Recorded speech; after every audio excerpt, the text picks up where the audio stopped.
ID. Model ID ialah satu model reka bentuk pembelajaran yang digunakan secara meluas dalam bidang pendidikan dan latihan. Tujuannya adalah untuk membantu pendidik membangunkan bahan pengajaran dan pembelajaran secara sistematik yang berkesan dan berasaskan keperluan pelajar. Model ini terdiri daripada 5 fasa utama.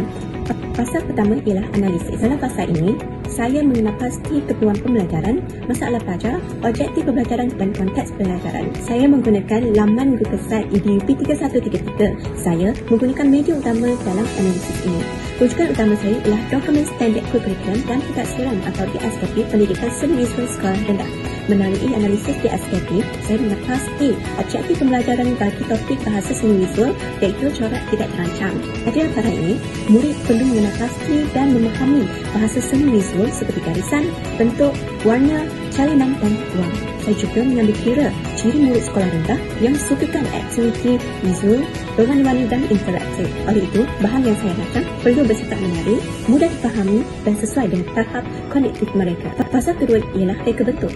Dalam fasa ini, saya merancang strategi pengajaran, memilih media, gaya visual dan susun atau kandungan laman Google Site saya dengan terperinci dan menarik. Tujuan reka bentuk ini adalah untuk memastikan maklumat disusun secara logik, menarik dan mesra pengguna. Saya menggunakan tema warna ceria seperti biru, merah campur dan jingga lembut bagi menarik minat murid sekolah rendah. Warna-warni ini dipilih kerana secara psikologi ia dapat meningkatkan tumpuan dan membangkitkan semangat positif semasa belajar.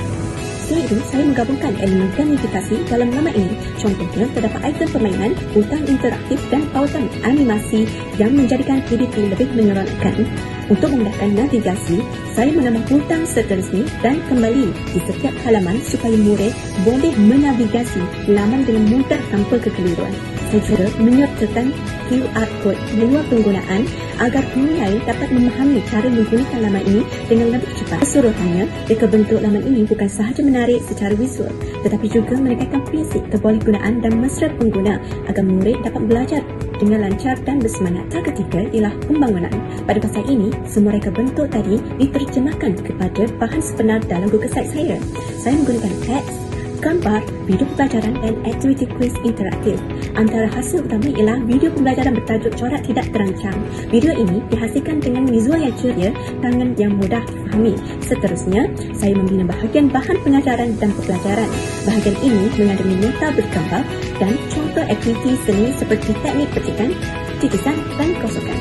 Saya turut menambah quiz, word wall dan quizzes untuk menjadikan proses pembelajaran lebih interaktif dan menyeronok. Semua elemen-elemen ini direka secara konsisten dari segi warna, font dan susun atur supaya pelajar kekal fokus dan mudah mengikut isi belajar. Terusnya ialah pelaksanaan. Di fasa ini, bahan pengajaran digunakan secara sebenar oleh pelajar, di mana saya melaksanakan PDP menggunakan laman Google Site EDUP 3133 yang boleh diakses melalui komputer, tablet dan telefon pintar. Pelajar menonton video corak tidak terancam, kemudian menjawab kuis interaktif wall bagi menguji kefahaman mereka. Kuis ini membantu pelajar mengenal pasti karya yang sesuai dan mengaplikasikan konsep corak tidak terancam dengan lebih tepat. Selain itu, pelajar turut menjalankan aktiviti sebenar iaitu teknik ikatan dan celipan atau tie-dye. Aktiviti ini memberi peluang kepada murid untuk belajar melalui pengalaman sebenar atau hands-on learning yang sejajar dengan prinsip pembelajaran bermakna. Hasilnya, pembelajaran bahan ini dapat digunakan dengan berkesan, mudah dipahami dan sangat sesuai untuk murid sekolah rendah.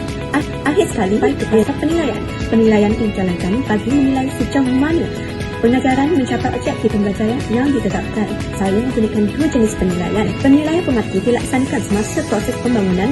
Saya meminta rakan pesarah dan pelajar mencuba laman ini serta membagi minat membalas tentang reka letak, warna dan kemudahan navigasi. Penilaian sumatif pula dijalankan selepas laman digunakan sepenuhnya. Saya memberikan ruang khas link rakan pembelajaran yang memuatkan kod QR untuk borang maklum balas dan kuis penilaian. Melalui data ini, saya mengenal pasti kekuatan bahan seperti reka bentuk menarik dan interaktiviti tinggi serta kelemahan kecil seperti masa loading. Maklum balas ini membantu saya menambah baik bahan untuk versi seterusnya agar lebih mantap dan efisien. Sekian, terima kasih. Assalamualaikum dan salam sejahtera.